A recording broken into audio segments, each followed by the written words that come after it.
Hey, I'm Kayla with WTI, and I am a huge fan of pretty much all Melissa and Doug items, but I really love this awesome stamp set. Now, this is not only educational, but it's super fun for my son. This set comes with all letters, both uppercase and lowercase, numbers 0 through 9, as well as some math symbols too. So it has everything you need for an early learner.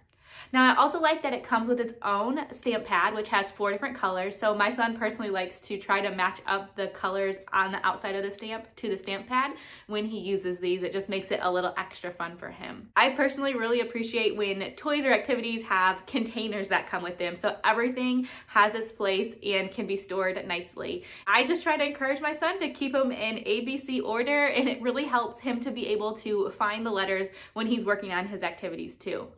Each of these wooden stamps is really a nice little size, especially for little hands. They have little contours on the inside, which allows them to get a really nice, comfortable grip. I like that the top is clearly labeled, especially when comparing uppercase and lowercase letters. And then, of course, the rubber bottom for the stamp is really nice too. This wooden stamp set has everything you need for teaching your little ones letters and numbers, and I just love how fun yet educational this set is. But that's just my point of view.